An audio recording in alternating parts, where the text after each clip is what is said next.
Ձեզ հարգելի գործընկերներ, սկսում ենք կառավարության 2025 թվականի մարտի 13-ի հերթական նիստի աշխատանքները, օրակարգի նախագծի վերաբերյալ կան դիտարկումներ, առաջարկներ չկան, ըստ այդմ դրվում է քվեարկության, ովքեր են կողմ օրակարգի հաստատմանը, դեմ չունենք, օրակարգը հաստատված է, քննարկում ենք չզեկուցվող հարցերի փաթեթի վերաբերյալ առաջարկություններ, դիտարկումներ չկան, ըստ այդմ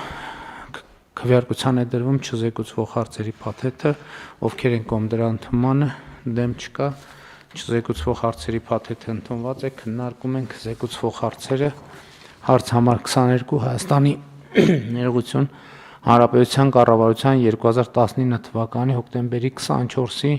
համար 1485 Լ որոշման մեջ փոփոխություններ եւ լրացումներ կատարելու մասին հարցը զեկուցող էկոնոմիկայի նախարար Գևորգ Պապոյան, համեցեք պարոն Պապոյան։ Շնորհակալություն, մեծարգո պարոն վարչապետ, հարգելի գործընկերներ, այս նախագծի ընդունումը պայմանավորված է 2025 թվականի գյուղատնտեսական տարում գյուղատնտեսության ոլորտում ապահովագրական համակարգի ներդրման փորձնական ծրագրի իրականացման ապահովման անհրաժեշտությամբ։ Նախ նշեմ, որ ծրագրի մշակման աշխատանքներում ներգրավված են եղել ոչ միայն էկոնոմիկայի նախարարությունը, այլև կենտրոնական բանկը, գյուղապահովագրության հիմնադրամը եւ Հայաստանում գործունեություն ծավալող ապահովագրական ընկերությունների հետ ենք իհարկե աշխատանք իրականացրել, որովհետեւ մեծ հաշվով հողի վրա իրենք հենց պետք է իրականացնեն այդ ապահովագրությունը։ Գյուղատնտեսության ապահովագրության ծրագրում արդեն իսկ հայտնի է, սրա մասին խոսել ենք, առաջացել էին մի շարք խնդիրներ, որոնք կապված էին վնասաբերության բարձր մակարդակի, վերահապահովագրական կազմակերպության հայկական շուկայի ելքի եւ KfW կողմից համաֆինանսավորման հետ։ Եվ քանի որ գյուղատնտեսության ապահովագրության ոլորտում վերահապահովագրական կազմակերպությունը վնասաբերության շատ բարձր մակարդակ է ունեցել եւ դուրս էր եկել հայկական շուկայից, ինչպես 24 թվականին, նախորդ տարի այնպես էլ 25 թվականին գյուղացիական տնտեսությունների ապահովագրությունը հասանելի դարձնելու համար Հայաստանի Հանրապետության կառավարությունը ինչպես 24-ին էր իր վրա վերցրել, այնպես էլ այս տարի է իր վրա վերցնում ռիսկերի մեղման մի զգալի մասը։ Այն է, եթե վնասաբերությունը գերազանցի ապահովագրական ընկերությունների կողմից հավաքագրված ապահովագրավճարի 200%-ը, ապա կառավարությունը այդ բեռը կվերցնի իր վրա լիացուցիչ մասը, փոխհատուցելով ընդհանուր հավաքագրված ապահովագրավճարի հանրագումարի 200%-ի չափը գերազանցող տնտեսվարողներին փոխհատուցված ապահովագրական հատուցումների գումարը, այսինքն եթե մինչև 200% եղավ, դա ապահովագրական ընկերությունները իրենց միջոցներով դա կանեն, դրանից ավել կառավարությունը կաջակցի արդեն ապահովագրական ընկերություններին։ Նախագծով նաև առաջարկում ենք շատ մեծ աջակցություն նաև գյուղացիական տնտեսություններին, ոչ միայն ապահովագրական ընկերություններին, մասնավորապես նախկինում ապահովագրավճարի 50-ից 60%-ներ փոխհատուցվում, հիմա առաջարկում ենք 70-ից 80% սուբսիդավորում, ընդ որում այդ դեպքում նույնիսկ KfW-ն նախկինում KfW-ն մասնաբաժին ուներ, այստեղ նորից կառավարությունը ամբողջովին այդ ծախսերը վերցնում է իր վրա։ Միաժամանակ նշենք, որ վերջին 2 տարում իրականացվող գործընթացները, սա շատ կարևոր է եւ ուզում եմ հատկանշականացնեմ, սրանք ժամանակավոր լուծումներ են եւ կառավարությունը շատ վճռական է տրամադրված հաջորդ տարիների համար համակարգային լուծումներ գտնել, որոնք ոչ միայն ապահովագրության ոլորտին են վերաբերվում, այլ նաև զուգահեռ ենթակառուցվածքների։ Ինչու եմ սա կարևորում, որովհետև եթե հիդրոօթերևութաբանական համակարգը անհրաժեշտ ենթակառուցվածքներով չկարողանանք հասցնել համալրել, իսկ այս տարվա բյուջեում այդպիսի միջոցներ նախատեսված են այդ ուղղությամբ, ապա նորից կշարունակի համակարգի ռիսկայնությունը մնալ, որովհետև իրականում այդ գնահատումները հենց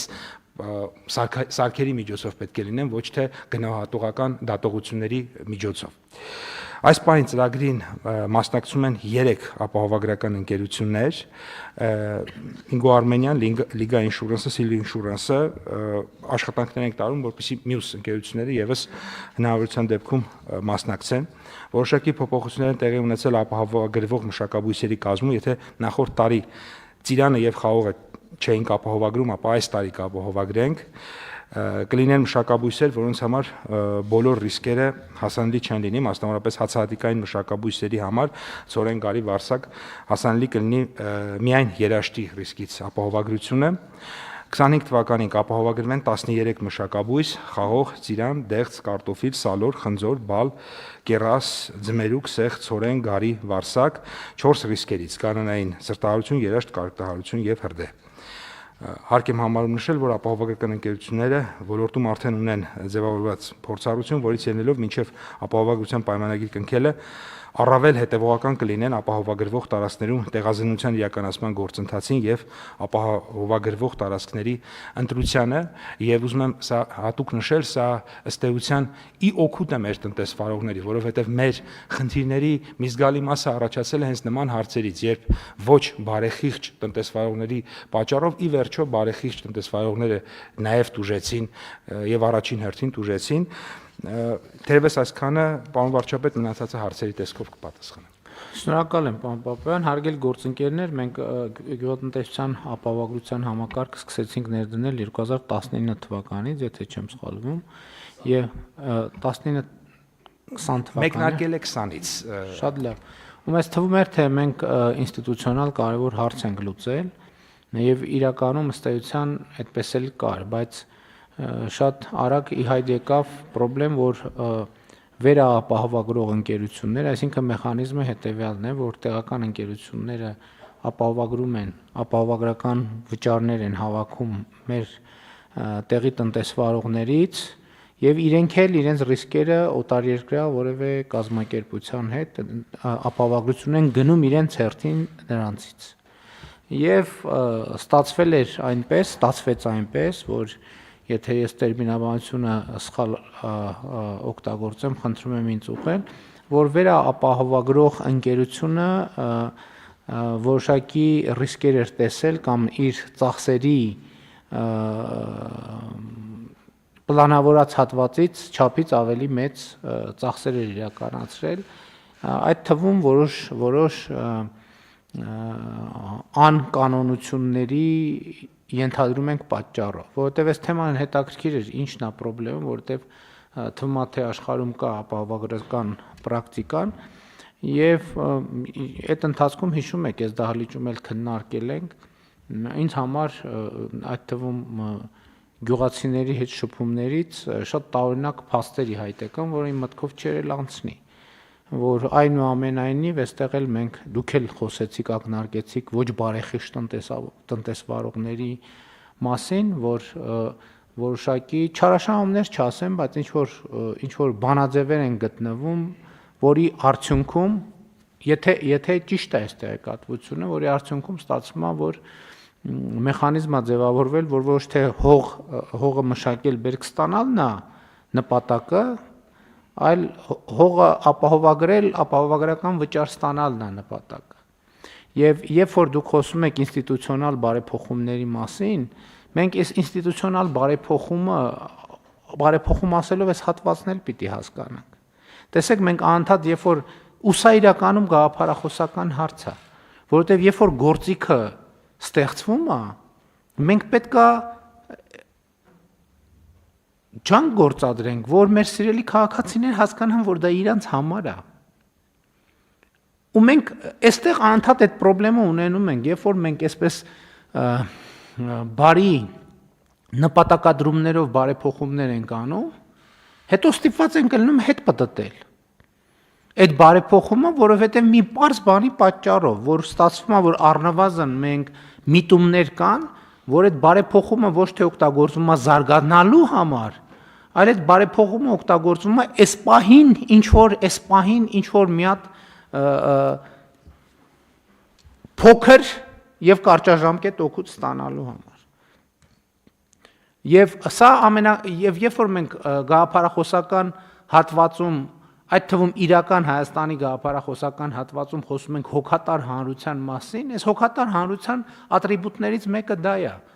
որ երբ որ ճանապարհ ենք սարքում, հաջորդ շաբաթվա առաջի գործը չլինի, որ այդ ճանապարհում մի հատ բան, այդ ճանապարհի վրայով մի հատ խողովակ քաշենք, օրինակ, այդ ասֆալտը քանդելով, Կամ երբ որ ասենք միկրոձեռնարկատիրության համակարգը ներդրվում, առաջին միտքը չլինի, այս ինչ լավ բան է, եկեք ընկերությունը կիսենք 7 մասի, գնանք 7 հատ միկրոձեռնարկատիրական, սա իրականում խորը ֆունդամենտալ սոցիալ-հոգեբանական խնդրեմ է, եւ այստեղ էլ իմ եզրակացությունը միանշանակ է։ Քաղաքացու ընկալումը սեփական պետությանը որպես ինչ որ օտար մի մարմնի, որը այդ ես գնալով ավելի շատ եմ դրանում համոզվում, որ պետականության ռելիկտային մտածողությունը, որ ոնց որ մենք ժամանակին կայսրությունների ընկալումն ա եղել, մեր պետությանն էլ ենք տենց վերաբերվում, որ այս ինչ լավ է։ Հիմա հասկանում եք, մենք այսօր այո, ջանք ենք գործադրում, պետք է ասել հետեւյալը, որ հիմա մենք փորձում ենք ապահովագրական գյուղ ապահովագրության համակարգը Հայաստանի Հանրապետությունում փրկել։ Ինչ ենք ուզում փրկել։ Որովհետև այդ ապահովագրության համակարգի ներդրումը բերել է ինչ-որ անառողջ պրոցեսների։ Պարզվում է տեղեր կա մարդիկ գինեն, որ ամեն տարի այնտեղ կարկուտ է գալիս, ապահովագրում են գնում ենք այդտեղ հատուկ այդտեղ, որ երբեք նախկինում վերջին 20 տարում այդտեղ ոչ մի բան չէին կարել, տանում ենք այդտեղ ինչ որ բան ենք ցարնում, ուսում նստած սպասում ենք, որ կարկուտը գա, որ գնանք ապահովագրությունը ստանանք։ Ու տենց ամեն տարի։ Համեն դեպս այս հարցն էլ մենք պետք է ուսումնասիրենք, տենանք ինչքանով է դա իրականության է։ Բայց էլի սա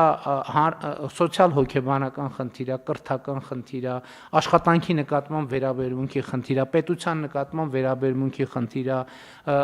բարեփոխման նկատմամբ վերաբերմունքի խնդիրը, սա լուրջ խնդիր է, որի հետ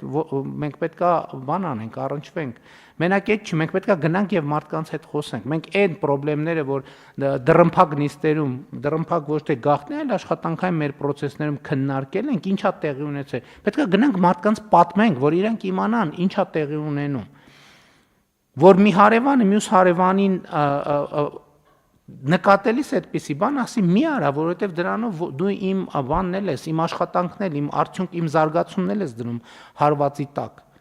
Եվ սա շատ կարևոր հատված է։ Հա, այս տարի էլ մենք կգլորենք։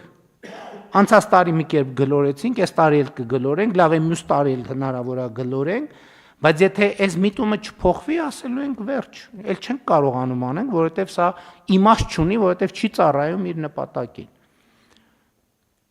Եվ մենք այս տեղեկատվությունը պետքա մարդկանց հետ կիսենք։ Մենք ընդհանրապես ուսումնասիրեցինք որևէ ձևով այդ չարաշահումների դեպքերը, մոտիվացիաները։ Չնայած այդտեղ մենք ինստիտուցիոնալ լուծումներ ենք տալիս։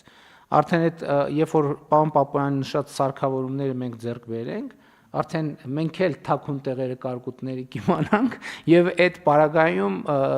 ապահովագրության վճարների չափը կամ կփոխվի կամ այնտեղ չի ապահովագրվի ընդհանրապես, որովհետեւ կասենք այդտեղ պետքա լինի հակակարկտային ցանց, վերջ, ուրիշ գործիք այդտեղ չկա։ Այսինքն ստեղ էլ մենք այդ լուծումները պետքա տանք, այդ դեպքում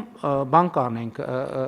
մենք ունենք sense թե նենց ինտենսիվ գյուղատնտեսության ծրագիր, կասենք, որ մենք այդտեղ հակակարկտայինը չենք ապահովագրում,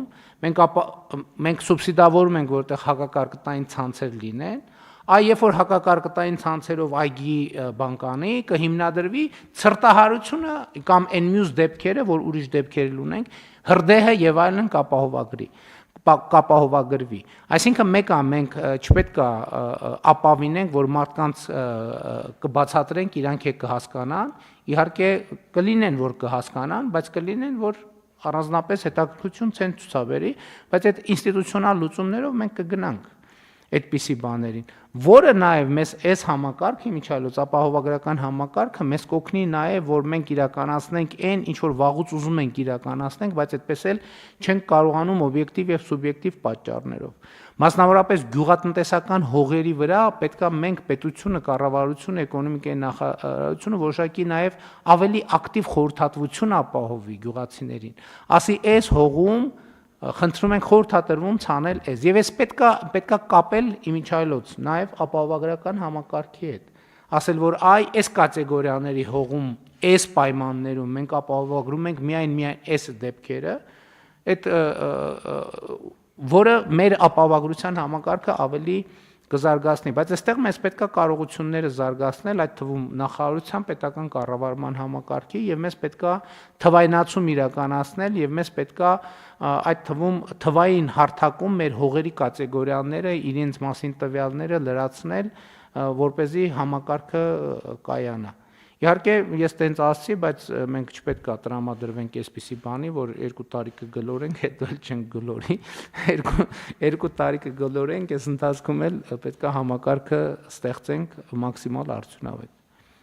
Պարոն Թովմասյան, բան ունեիք ասելու համետ։ Շնորհակալություն, մեծարգո վարչապետ, իրականում ձեր խոսքը կարելի է ասել այսպես, որ